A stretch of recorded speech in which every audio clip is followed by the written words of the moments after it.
Hey, this is Tish Griffin, and I am back to talk with you today about your finances, money, any questions that you have, any topics that we come across. They are from consumers and those people that have asked questions just like you to help deal with their finances. So I'm here on behalf of Family Credit Management to just go over a few things with you today in this video.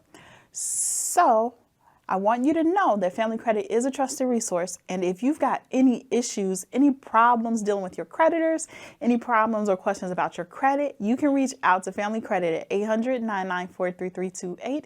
And guess what? You can get the advice that you need. You can get help. You can use them as a resource to just really deal with whatever your situation is.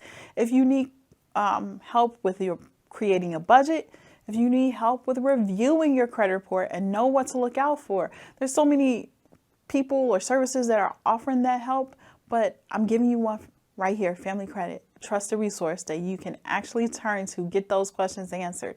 So today we're going to delve a little bit into our finances.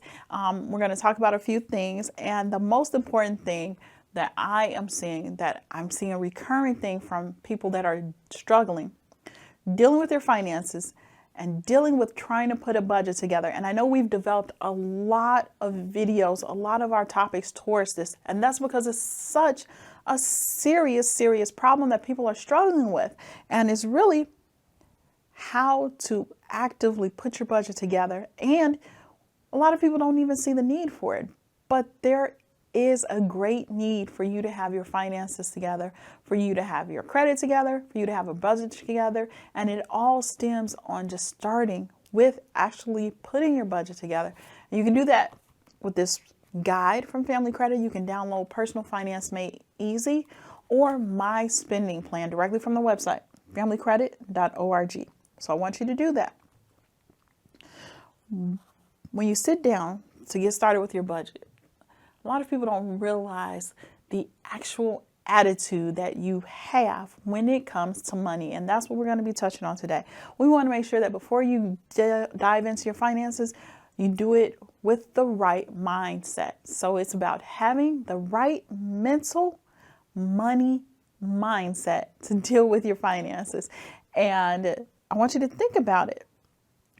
A lot of times we didn't grow up knowing the specifics of what we needed to know about money.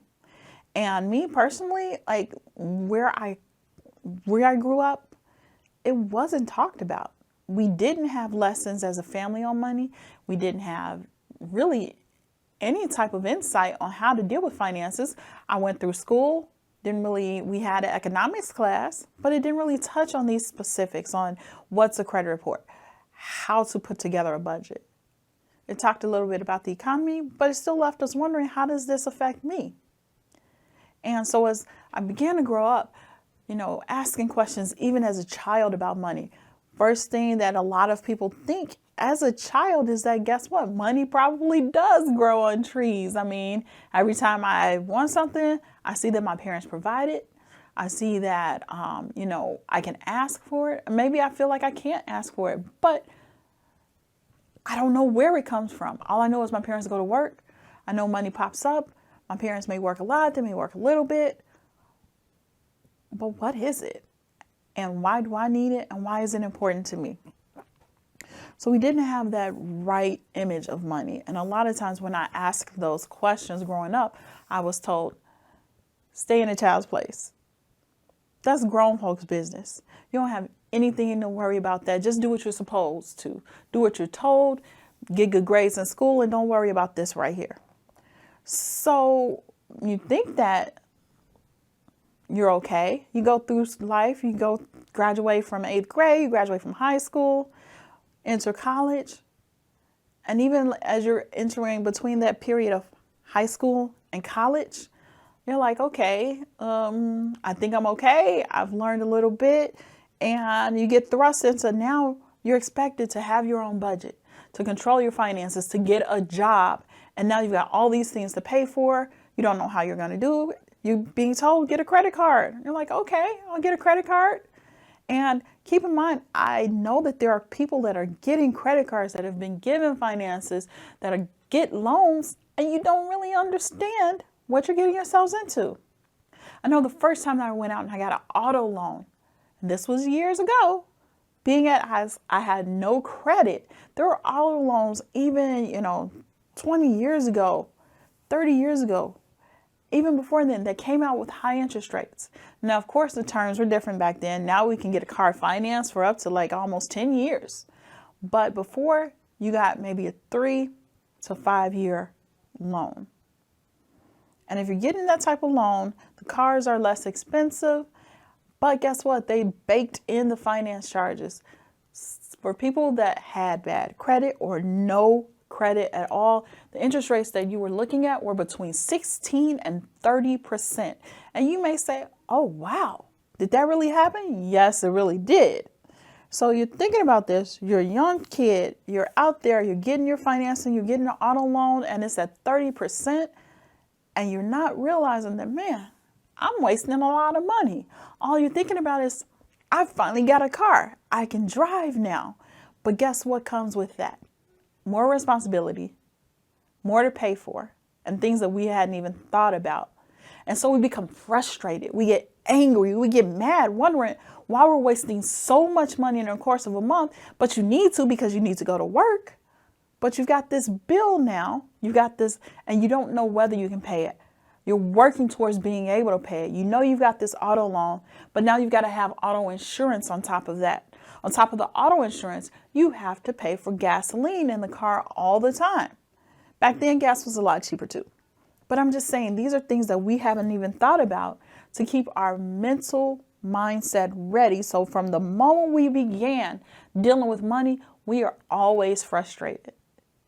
And it really is controlling us because we hadn't realized from the start that we didn't understand.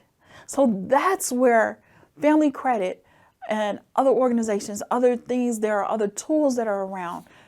Your budget guide, dealing with your finances, that's where it becomes important because yes, we have to go back to the basics. And this book details those basics in clear order for you as far as dealing with your budget, with your finances, and of course, taking a step back, making sure your mindset is all right and all together before you even tackle any of your finances. So you want to think about it. When you first started thinking about your money, dealing with your money, how were you? How was your mindset and how has it changed?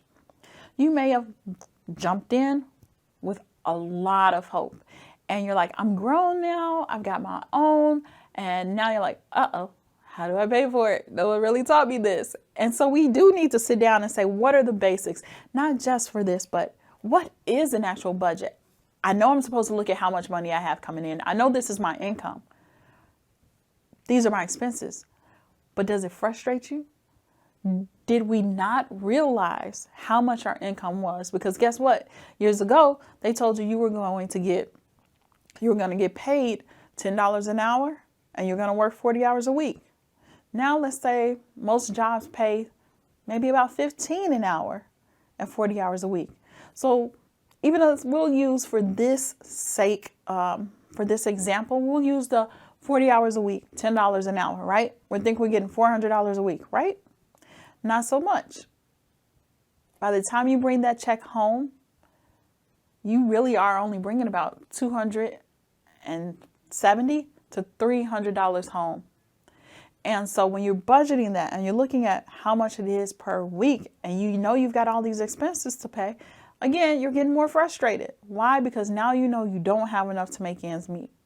You're thinking you're bringing home, $15, $16 an hour for 40 hours. By the time you get home, you're not bringing home that $600 or $700. It's a lot less than that. And now you're struggling, you're frustrated, and yes, your money has gotten the best of you. So you want to take a moment and say, before I even deal with this, let me make sure my mindset is right. My understanding of money is right. And so you've got to sit down, discipline yourself, and do your homework and take a step back. Let me figure out how much income I actually bring in. But before I can do that, again, that mindset has to be right. Before I look at my income, before I look at my expenses, I have to say, what are my goals? What am I hoping to accomplish? Be it the next 6 months, the next year, the next 2 years, and the next 10. So we need to look at what our goals are, which are short mid-range or short-term goals are things that happen within the next year or so. Then we need to think a little bit beyond that. After that year's over, how do I want my money to look? How do I want to feel when I'm thinking about my budget and my finances? And then even from then on beyond, have I even thought about my retirement? Yes, because we don't want to work forever, do we? I do recommend that you sit down and take a look and think about this. This has to do with your mindset, setting your goals. You can set your short and long-term and mid-range goals all you want, but your long-term goal is for retirement. You want to be able to not work when you get older. And I know that's my goal. And if I do get a job or have a job when I'm older, I want it to be because I want to, not because I need to. That is the difference. That's what we want to keep in mind and make sure that my mindset is right. I'm thinking about my goals. I'm thinking about my retirement. I'm thinking about my bills now, and make sure that that works for you. So when you're thinking about your retirement, you may want to say, I plan on working until I'm 60 years old. At that point, I want to retire. And typically, I hope to live another 20, 30 years after that. And you want to say, okay, for those 20, 30 years, once you retire at age 60, how much money do you need comfortably to live for the next 20 to 30 years? And you may say, well, that's a huge number. How is that supposed to make me feel better? But knowing what you can do now, starting now, because we're actually saving and waiting and living towards our retirement goals. So if I know that I want to retire at age 60, and I know right now within the next 30 years I have a home, and I expect for it to be paid off by that time, then I have to think about what are the property taxes looking like right now? And if that's really all I'm going to be responsible for, I want to make sure that I can pay that. And if I'm going to have a mortgage at that time as well, I want to make sure that I have enough money to constantly pay that without working. So if I say maybe I can live comfortably on $50,000 a year in the future, once I retire, then I know what number I need to get to. If I feel like I need to, if I need $80,000 a year, you want to say, okay, for the next 30 years, I want to take that 80 that I'm going to be making times that $30 years. And how much money is that? How much do I need to comfortably be making, putting aside so that I can have this for retirement? Once you have that figure, now you're able to look more at your 401k plan, at your retirement accounts, as your IRAs, and say, all right, I'm going to look at projections and see how long it'll take me to get to that amount, because I know at that point, I'll be okay once I get older. I'll be able to retire early. Or I may say, hey, my numbers are off. I need to plan a little bit more and work a little bit more, bring in some extra funds so that I can put that over to the side. And you want to be able to do that and have the right mindset about it, because if you're thinking about it now, it'll be easier for you in the future. And that's why this mindset goes a lot deeper than just looking at your current budget. It goes a lot deeper than looking at your monthly bills. We want to have an overall picture of how we want our finances to look now and in the future. We want those goals to be actually geared towards us. And so you want to do or consider what's called SMART goals. And when you're thinking about this, this is going to help your mindset. It's going to help you get things in order. I know it will, because first off, you want to start with specific goals. And here in that My Spending Plan and Personal Finance Made Easy, you will be able to outline what are your goals for the future. What are you thinking about? What's important to you? So you want to not just say, I want to live debt free. You need to get a little bit more specific and say, within the next 2 years, I hope to pay off $20,000 in debt. Okay, that's a specific goal. You can get a little bit more specific than that too, but you have a time frame on it. You want it to be measurable. 2 years, paying off $20,000 in debt. How am I going to measure that? Yes, I'm going to see balances going down, but based off of my budget, based off of my income, this is how I'm going to sit there and make that happen. And you want to make sure that it's attainable for you. Yes, this is something that I can do, because if I say I'm going to pay off $20,000 in debt in 2 years, each and every single month, I'm going to take this amount to start and I'm going to put it towards paying this down. I'm going to take this amount, and once that one's paid off, then I'm going to increase that and pay off my next debt. I'm going to keep doing that. And then by the end of 2 years, I will have paid $20,000 off. Also, you want to make sure, again, that it's attainable and it's relevant. It has to be relevant to you, to your budget, and to your habits.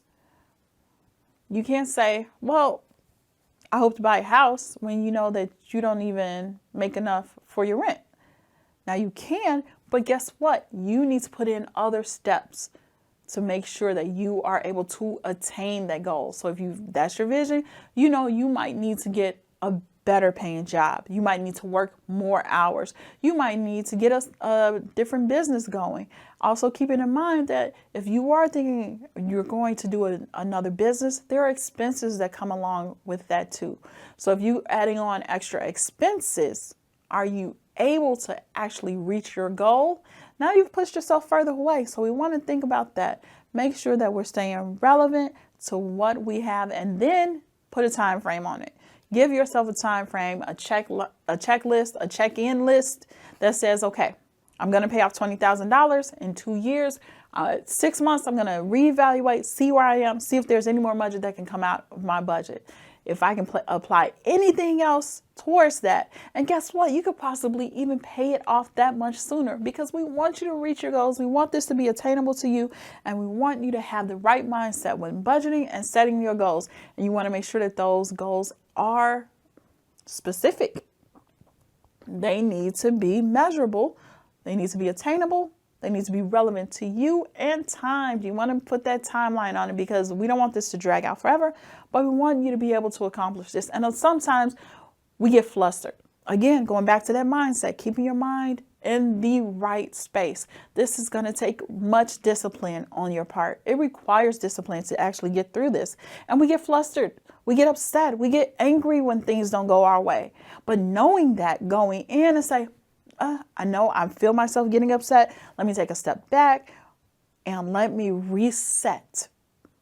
And then I can go back into my finances and think a little bit more, work out my plan a little bit differently, and also do your own research. Sometimes, yes, we have these goals in mind, but there are some tools that are out there. There are some things that we can do, some ways that we can do that are relevant and will help you get to the point that you need to do. Also, having that mental money mindset when it comes to checking your credit report. That's another thing. Some people say, I don't even want to look at my credit report. My credit's no good. I can't do it. I'm not even worried about that right now. But yes, we need you to look at your credit report and look at as often as you can. You might say, well, why? Why is it important? Your credit lays the foundation of anything that you want in life, right?